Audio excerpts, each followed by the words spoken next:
Hello दोस्तों, नमस्कार। एक बार फिर से आप सभी का बहुत बहुत स्वागत है आपके अपने परिवार मैथ्स वाटिका में। दोस्तों, मैं हूं रुपेश यादव और इस वीडियो में हम लोग लीनियर इक्वेशन को देखेंगे। यह जो क्लास आप देख रहे हैं वह मिशन ग्रुप डी 2022 के अंतर्गत, जिसके प्लेलिस्ट का लिंक आपको इस वीडियो के डिस्क्रिप्शन में मिल जाएगा। साथ ही साथ प्ले स्टोर से मैथ्स वाटिका एप्लीकेशन को डाउनलोड करके आप हमारे साथ पेड बैच में भी जुड़ सकते हैं। तो आइए शुरू करते हैं आज के क्लास को। आज हम लोग लीनियर इक्वेशन से जो सबसे ज़्यादा क्वेश्चन ग्रुप डी के एग्जाम में पूछा जाता है उन क्वेश्चंस को देखेंगे। देखिएगा यहाँ पे क्या है, ध्यान से। इस क्वेश्चन में आपका दो समीकरण दिया गया है, लीनियर इक्वेशन दिया गया है और बोला यह गया है कि इसका कोई हल अगर संभव नहीं है तो के का मान क्या होगा। अब ध्यान से पूरा कॉन्सेप्ट समझिएगा, बिल्कुल आराम से।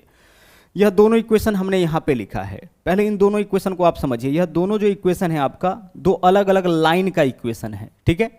अब इस इक्वेशन में क्या होता है कि जो वैल्यू x के गुना में होता है उसको हम लोग a से डिनोट करते हैं, जो y के गुना में होगा उसको b से, और जो कांस्टेंट होगा यानी जिसके साथ x y लगा हुआ नहीं रहे उसको हम लोग c से डिनोट करते हैं, ठीक है।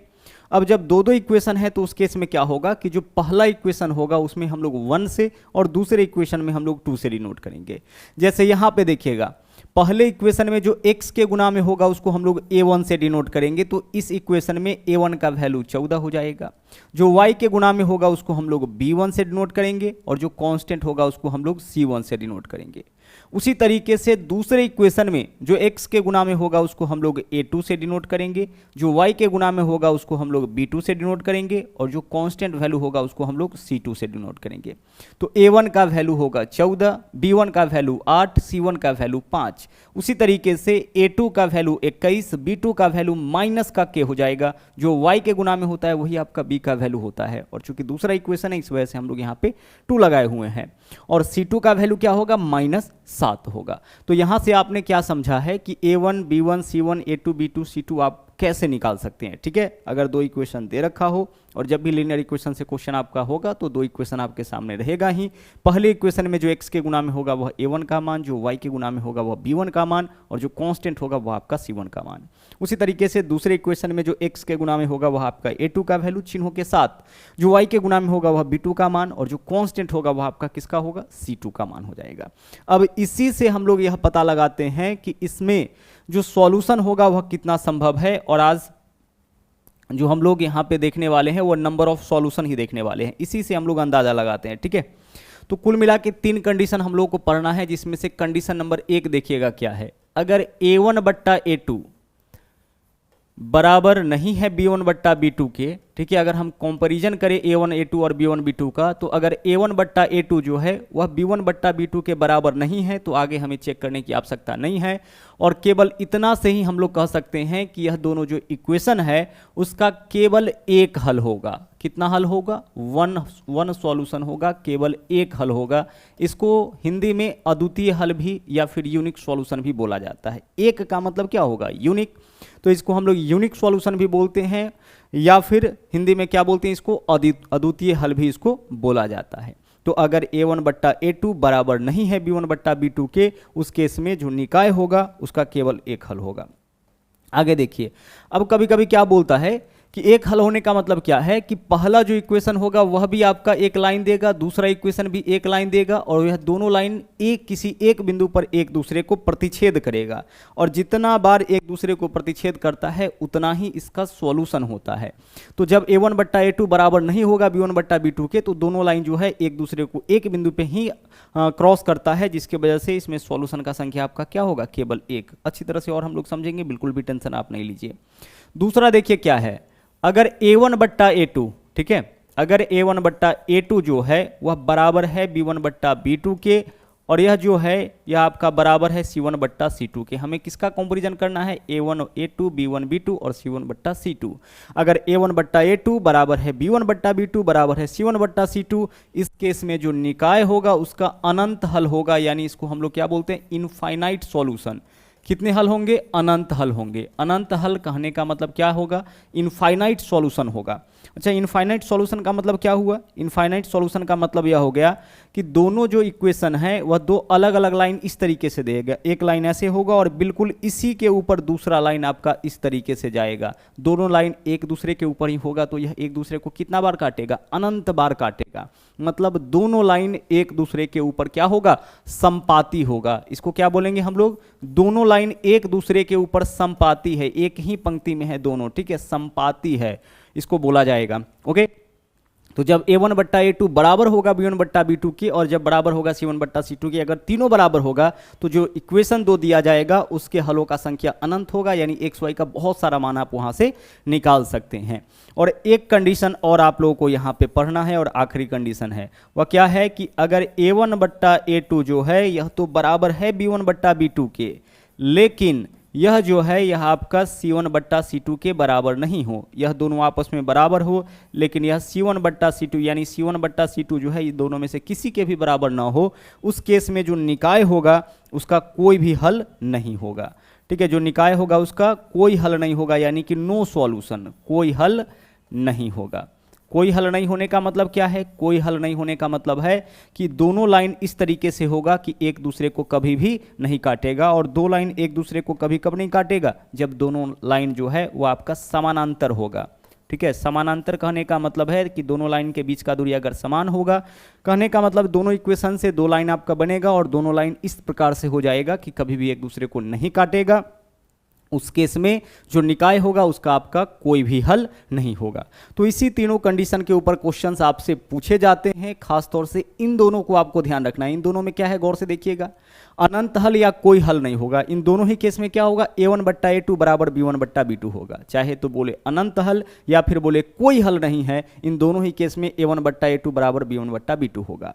अच्छा, कोई हल नहीं होगा उस केस में एक डिफरेंट क्या होता है इससे? c1 बट्टा c2 जो है वह इन दोनों के बराबर नहीं होता है। और अगर केवल एक हल की बात की जाए उस केस में क्या होगा? a1 बट्टा a2 जो होगा वह आपका b1 बट्टा b2 के बराबर नहीं होगा। तो इसको लिखना है, इसका थोड़ा आपको प्रैक्टिस करना है। यहां से भी आप समझिए, एक हल का मतलब होगा कि दोनों लाइन एक दूसरे को केवल एक बिंदु पे काटेगा। अनंत हल होने का मतलब है कि दोनों लाइन एक दूसरे के ऊपर होगा, यानी कि समपाती होगा। और कोई हल नहीं होने का मतलब है कि दोनों लाइन क्या होगा? समानांतर होगा। समानांतर होगा मतलब कहीं भी एक दूसरे को नहीं काटेगा। इस केस में जो निकाय होगा उसका कोई भी हल नहीं होगा। ठीक है, अब आइए क्वेश्चन हम लोग करते हैं। देखिएगा यहाँ पे पहला क्वेश्चन आपका यहाँ पे जो है उसको गौर से देखिएगा। हमें क्या इस क्वेश्चन में बोला गया है? हमें बोला गया है कि यहाँ जो दो इक्वेशन दिया गया है उसका कोई हल संभव नहीं है। तो कोई हल संभव कब नहीं होता है? कोई हल संभव नहीं है, इसका मतलब है कि a1 बट्टा a2 जो है वह बराबर होगा b1 बट्टा b2 के, लेकिन यह बराबर नहीं होगा c1 बट्टा c2 के। कोई हल संभव नहीं है, इसका मतलब कि यह केस आपका बनता होगा।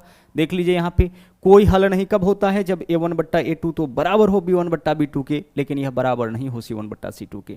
तो इस क्वेश्चन में क्या बोला है कि यहाँ जो निकाय है उसका कोई हल संभव नहीं है। दैट मीन्स हम लोग क्या समझे कि a1 बट्टा a2 बराबर होगा b1 बट्टा b2 के, लेकिन यह c1 बट्टा c2 के बराबर नहीं होगा। तो जो बराबर नहीं है उससे हमारा काम नहीं होना है, तो इसको आप हटा दीजिए, इसको छोड़ दीजिए। यहाँ पे देखिए, यहाँ पे क्या आपका केस बन रहा है? a1 बट्टा a2 बराबर होगा b1 बट्टा b2 के। तो a1 का वैल्यू देखिए क्या होगा? पहले इक्वेशन में जो x के गुना में होगा वह a1 का मान, तो a1 का मान 14 बट्टा a2 का मान क्या होगा? दूसरे इक्वेशन में जो x के गुना में होगा वह आपका a2 का मान होगा, बराबर b1 का मान क्या होगा? पहले इक्वेशन में जो y के गुना में होगा, तो y के गुना में क्या है? 8, तो b1 का वैल्यू 8 हो जाएगा, बट्टा b2 का मान दूसरे इक्वेशन में जो y के गुना में होगा यानी कि माइनस के। बस इसको सोल्व करिए, आंसर आपका आ जाएगा। हमें यहाँ से देख के पता चल रहा है यह आपका a1 का मान, यह b1 का मान, यह c1 का मान, यह a2 का मान, यह b2 का मान, यह आपका c2 का मान। सोल्व करिए इसको, 7 दूना 14, 7 तिया यहाँ पे हो जाएगा 21, 2 से काटेंगे 2 चौके 8, क्रॉस मल्टीप्लाई करिए तो माइनस के बराबर कितना हो जाएगा? माइनस के बराबर 3 चौके 12 हो जाएगा। माइनस के दोनों तरफ चिन्ह बदलना है, बराबर के दोनों तरफ एक ही काम करने से मान में कोई अंतर नहीं आता है। तो इधर माइनस है तो प्लस कर दीजिए, और इधर प्लस है तो क्या होगा? माइनस, यानी के का वैल्यू माइनस का 12 हो जाएगा। यानी विकल्प डी जो है वो आपका इस क्वेश्चन का सही आंसर हो जाएगा। माइनस के बराबर माइनस 12 है। हम बराबर के दोनों तरफ एक ही काम करते हैं तो मान में कोई अंतर नहीं आता है। तो दोनों तरफ हम चिन्ह बदल रहे हैं, इधर माइनस है तो प्लस हो जाएगा, इधर प्लस है तो क्या होगा? इधर आपका माइनस हो जाएगा। ठीक है, तो यहाँ से हमारे पास किसका वैल्यू आ गया है, के का वैल्यू आ गया है। और ज़्यादातर क्वेश्चन जो ग्रुप डी के अंदर पूछा गया था वो आपका इसी तरीके का पूछा गया था कि कोई हल संभव नहीं है। तो जैसे ही क्वेश्चन में बोले कि कोई हल संभव नहीं है, के का मान क्या होगा, पी का मान क्या होगा, उस केस में आपको क्या करना है, a1/a2 के बराबर में बस b1/b2 को कर देना है और वहाँ से आपको के का वैल्यू फाइंड आउट कर लेना है, जो बहुत ही आसानी से आपका निकल जाएगा। आइए इस दूसरे क्वेश्चन में इसी थ्योरी को हम लोग अप्लाई करते हैं। क्या है आपका, के का वह मान क्या होगा जिसके लिए समीकरण यहाँ जो दिया गया है उसका कोई हल नहीं है। तो कोई हल नहीं है इसका मतलब क्या है, a1/a2 बराबर b1/b2 होगा। तो a1 का वैल्यू देखिए कितना होगा, 16/a2 का वैल्यू दूसरे इक्वेशन में देख लीजिए x के गुना में क्या है 12, बराबर b1 का वैल्यू देखिए पहले इक्वेशन में देख लीजिए y के गुना में -12 है, उधर चिन्ह माइनस है -12, बट्टा b2 का मान क्या होगा, b2 का मान दूसरे इक्वेशन में देखिए y के गुना में क्या है k। बस इसको सोल्व कर लीजिए। क्या किए यहाँ पे हम a1/a2 बराबर b1/b2 किए हैं। ऐसा तो होगा क्योंकि जो निकाय है उसका कोई हल नहीं है। तो कोई हल कब नहीं होता है, कोई हल तब नहीं होता है जब a1/a2 बराबर b1/b2 हो और बराबर c1/c2 के नहीं हो। तो हम लोगों ने c1/c2 को लिया ही नहीं क्योंकि वह तो बराबर है नहीं, तो बराबर नहीं है तो वहाँ से आपका किसी भी जो वेरिएबल है उसका वैल्यू नहीं निकल पाएगा। जहाँ बराबर है वहीं से इक्वेशन बनेगा, यहीं से आपका मान निकल सकता है। अब इसको सोल्व करिए, 4 से काटिए 4 तिया 12 हो जाएगा, 4 से काटिए 4 चौके 16 हो जाएगा, 3 से काटिए 3 चौके 12, यहाँ -4 आपका बचा हुआ है। के का वैल्यू देखिए क्रॉस मल्टीप्लाई 4 से -4 में गुना करेंगे -16। इस क्वेश्चन का आपका आंसर क्या होगा, विकल्प ए हो जाएगा। चिन्हों का आप विशेष रूप से ध्यान रखिएगा, नहीं तो कैलकुलेशन आपका एरर हो सकता है। तो नंबर 2 क्वेश्चन आपका यही पूछा गया था। आगे चलिए तीसरा क्वेश्चन यहाँ पे देख लीजिए क्या है। यहाँ पे भी तीसरा क्वेश्चन वही चीज पूछा गया है। बोला है कि यदि समीकरण 20x - 5y + 11 बराबर 0 और 50x - ky - 9 बराबर 0 का कोई समाधान नहीं है, यानी कि नो सॉल्यूशन है, कोई हल नहीं है, तो के का मान क्या होगा। इस क्वेश्चन का आंसर आप लोगों को करना है और आंसर जो है वह कमेंट बॉक्स के अंदर डालना है। आप आसानी से बता सकते हैं। यहाँ पे भी क्या होगा, a1/a2 बराबर b1/b2 होगा। तो a1/a2 को b1/b2 के बराबर करके और आपको कैलकुलेशन करके यहाँ पे के का वैल्यू कमेंट बॉक्स के अंदर डाल देना है। ठीक है, चलिए आगे चलिए। अगला देखिएगा क्वेश्चन क्या है। क्वेश्चन नंबर 4 यहाँ पे यह बोला है कि रेखीय समीकरण x + 2y - 8 बराबर 0 और 2x + 4y बराबर 16 के जोड़े के हलों की संख्या क्या होगी। हमें यहाँ पे क्या बताना है, हलों की संख्या। अच्छा गौर से देखिएगा, पहले दोनों इक्वेशन को एक फॉर्म में लेके आइए। यहाँ पे क्या है, x + 2y माइनस कितना, -8 बराबर 0। इसी फॉर्म में इसको भी लिखिए 2x, इसके अलावा क्या हो जाएगा 2x + 4y और बराबर के उस तरफ देख लीजिए +16 इधर लाएंगे तो क्या होगा -16 बराबर 0। इसी फॉर्म में दोनों इक्वेशन को आप लिख लीजिए। ठीक है, बराबर में क्या कर देना है, 0 कर देना है। जो भी वैल्यू राइट साइड है उसको लेफ्ट में लिख लीजिए। अब यहां पे आप कंपेयर करिए a1/a2 b1/b2 और c1/c2 तीनों निकालिए और कंपैरिजन करिए। a1/a2 का मान देखिए तो क्या होगा, a1/a2 का मान यहां पे गौर से देखिएगा, a1/a2 का मान, a1 का मान 1, a2 का मान 2 यानी 1/2 हो जाएगा। ठीक है, उसी तरीके से आप b1/b2 का मान निकालिए, क्या होगा b1/b2 का मान, b1 का मान 2, b2 का मान 4, 2/4 यानी कितना हो जाएगा यह आपका 1/2। b1 का मान 2 होगा ना और b2 का मान 4, 2/4 काटिए, 2 दूना 4, 1/2। तो b1/b2 का मान 1/2 आ गया। उसी तरीके से आप c1/c2 का मान निकालिए, देखिए क्या आता है। c1 का मान कितना है, c1 का मान है -8, c2 का मान क्या है -16, माइनस से माइनस कैंसिल, 8 दूना 16 यानी कितना हो जाएगा, c2 का मान 1/2 हो गया। यहाँ पे देखिए क्या है, इस इक्वेशन में a1/a2 का मान भी 1/2, b1/b2 का मान भी 1/2, c1/c2 का मान भी 1/2। तीनों का मान क्या है 1/2, 1/2, 1/2। इसका मतलब क्या हुआ, इसका मतलब यह हुआ कि सर इस इक्वेशन में ना, इस निकाय में ना a1/a2 बराबर है b1/b2 बराबर है c1/c2, और अगर तीनों बराबर होता है उस केस में निकाय के हलों का संख्या कितना हो जाता है, अनंत हो जाता है। तो हम लोग यहाँ से a1a2 b1b2 और c1c2 तीनों निकाले तो तीनों इक्वल आया। तीनों के इक्वल आने का मतलब क्या है कि निकाय का अनंत हल है। अगर मान लीजिए कि a1/a2 बराबर नहीं होता b1/b2 के, उस केस में निकाय का कितना हल होता, एक हल होता। और अगर a1/a2 बराबर हो जाता b1/b2 के, लेकिन यह c1/c2 के बराबर नहीं होता, यह दोनों बराबर होता बट यह बराबर नहीं होता, उस केस में निकाय का कोई भी हल नहीं होता। ओके, चलिए आगे बढ़ते हैं। तो क्वेश्चन दोनों तरीके से आपसे पूछा जाएगा, इक्वेशन दे करके आपसे पूछा जाएगा कि भाई इसके हलों की संख्या बताइए, या फिर हलों का संख्या दे करके आपसे के और पी का मान पूछा जा सकता है। दोनों ही टाइप के क्वेश्चन को हम लोग वैसे ही बनाएंगे। अगला देख लीजिए क्वेश्चन नंबर 5 यहाँ पे क्या है। यहाँ पूछा गया है हम लोगों से, बोला है कि यदि समीकरण 2x + 3y + 11 = 0 और 6x + ky + 33 = 0 समपाती रेखाओं को निरूपित करता है। समपाती का मतलब क्या होगा, दोनों लाइन एक दूसरे के ऊपर है। यहां पे समपाती रेखा को निरूपित कर रहा है। समपाती का मतलब है कि दोनों लाइन क्या होगा, एक दूसरे के ऊपर होगा। तो रेखा समपाती कब होता है, समपाती तभी होता है जब a1/a2 = b1/b2 = c1/c2। समपाती शब्द से ही क्या क्लियर हो गया कि a1/a2 जो होगा वह बराबर हो जाएगा किसके, b1/b2 के, और यह आपका बराबर होगा किसके, c1/c2 के। तभी क्या होता है, तभी आपका यह समपाती होता है। यह चीज़ तो हम लोगों ने अभी जस्ट देखा है। तभी आपका निकाय, समपाती कहने का मतलब जो निकाय है उसका अनंत हल होगा। तो अनंत हल होने के लिए यही कंडीशन। अब हम यहाँ पे क्या करेंगे, किसी दो का कंपैरिजन कर लेंगे। a1/a2 = b1/b2 कर ले, या b1/b2 = c1/c2 कर ले, या a1/a2 = c1/c2 कर ले। किसी दो को कंपैरिजन करेंगे तभी तो यहाँ पे k का मान निकलेगा। तो आइए हम क्या करते हैं ना, पहले सभी मान को रखते हैं, फिर हम किसी दो को कंपैरिजन करके आपको बताते हैं। a1 का वैल्यू देखिए क्या है, 2 हो जाएगा, बट्टा a2 का वैल्यू देखिए क्या है यहाँ पे, 6 हो जाएगा, बराबर b1 का मान देखिए, b1 का मान 3 हो जाएगा, b2 का मान देखिए कितना है, b2 का मान आपका k हो जाएगा। उसी तरीके से c1 का वैल्यू देखिए क्या है, c1 का वैल्यू यहाँ 11 है, और c2 का वैल्यू देख लीजिए क्या है यहाँ पे, 33 है। जो x के गुना में होगा वह a1 का मान, जो y के गुना में होगा यानी पहले इक्वेशन में जो x के गुना में होता है वह a1 का मान, और जो y के गुना में होता है वह आपका b1 का मान, और जो कांस्टेंट होता है वह c1 का मान। दूसरे इक्वेशन में 2 लगा देंगे, जो x के गुना में होगा a2, जो y के गुना में होगा b2, और जो कांस्टेंट होगा वह c2। हमें किसका मान चाहिए, k का मान चाहिए। तो केवल इस वाले पार्ट को या तो आप इसके साथ तुलना करिए या फिर इसके साथ तुलना करिए, आंसर आपका आ जाएगा। तो हम इसके साथ तुलना करते हैं। देखिए 2/6 बराबर हम क्या लिख सकते हैं, 3/k, सब बराबर है तो इन दोनों को बराबर लिख सकते हैं। सोल्व करिए, 2 तिया 6, k का वैल्यू यहाँ से कितना हो जाएगा, क्रॉस मल्टीप्लाई k, 3 तिया 9, k का वैल्यू 9 हो जाएगा।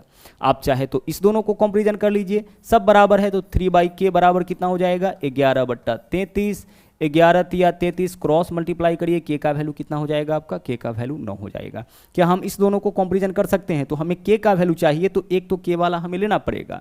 तो हम इसको या तो इसके साथ कंपेयर कर ले या फिर इसको इसके साथ कंपेयर कर ले, तीनों बराबर है। यह हमें इस लाइन से पता चला कि दोनों का जो रेखा है वह क्या है, समपाती है। ठीक है, चलिए आगे बढ़ते हैं। अब आते हैं अगले क्वेश्चन में। k का वैल्यू इस क्वेश्चन में कितना आ गया है, 9 आ गया है। अगला देखिए क्वेश्चन नंबर 6। यहाँ पे क्या पूछा गया है कि p के किस मान के लिए निम्न समीकरण का केवल एक हल होगा। अच्छा, केवल एक हल कब होता है, जब a1/a2 बराबर नहीं हो b1/b2 के। एक हल कब होगा सर, एक हल तभी होगा जब a1/a2 जो है वह बराबर नहीं हो किसके, b1/b2 के। यह दोनों जब आपस में बराबर नहीं होता है तभी निकाय का केवल एक हल होता है। इस क्वेश्चन में क्या बोला है, p के किस मान के लिए। अच्छा, पहले इक्वेशन में देखिए a1 का वैल्यू क्या है, 2 है, बट्टा a2 का वैल्यू देखिए कितना है, a2 का वैल्यू भी 2 है, बराबर नहीं होना चाहिए किसके, b1/b2 के। तो b1 का मान कितना है, 3, और बट्टा b2 का मान कितना है, b2 का मान आपका यहाँ पे p है। ठीक है, b2 का मान क्या है, p है। बस इतना ही करना है, हमें इस दोनों को बराबर नहीं करना है। अब क्वेश्चन में क्या बोला है, ध्यान से समझिएगा। p के किस मान के लिए निम्न समीकरण का केवल एक हल होगा। तो केवल एक हल तभी होगा जब a1/a2 बराबर नहीं हो b1/b2 के। तो a1/a2 का मान इतना है, b1/b2 का मान इतना है, इसको बराबर नहीं करना है। इसके लिए p का मान क्या होना चाहिए। अब ऑप्शन में आइए, p का मान 3, तो अगर p का मान 3 लेते हैं तो 3/3 यानी 1, 2/2 यानी कि 1, तो 1 बराबर 1 बराबर हो जाएगा, यानी p का मान 3 संभव नहीं है। जैसे ही 3 रखिएगा यह आपका बराबर हो जाएगा, बराबर नहीं होना चाहिए। p के सभी मान हो सकते हैं, सभी मान कैसे होगा, p का मान अगर 3 ले लेते हैं फिर तो यह आपका बराबर हो जाएगा। p का मान 3 के अतिरिक्त कोई भी, बिल्कुल यह सही बात है, 3 के अतिरिक्त आप कोई भी वैल्यू लीजिए, 3 के जगह कोई दूसरा अगर वैल्यू आप लेते हैं तो इसका मान 1 नहीं आएगा, और अगर इसका मान 1 नहीं आएगा तो इसके बराबर यह नहीं होगा। इधर तो आपका 2/2 यानी 1 है, यहाँ केवल 3 लेंगे तभी इसका वैल्यू 1 आएगा। विकल्प सी हमारा आंसर। p का एकमात्र मान 2, p का मान 2 रख के देखिए, क्या p का मान केवल 2 रखने से यह बराबर नहीं होगा, सही बात है, लेकिन यहाँ क्या बोला है, एकमात्र मान 2। तो क्या एकमात्र मान 2 है, नहीं, 3 के अलावा 2, 5, 7, 8 कुछ भी रखिएगा, यह आपका क्या होगा, बराबर नहीं होगा।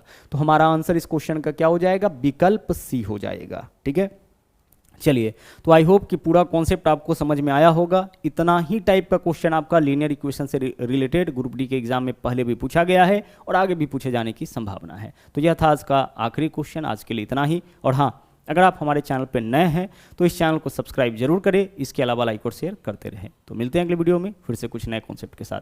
थैंक यू, जय हिंद।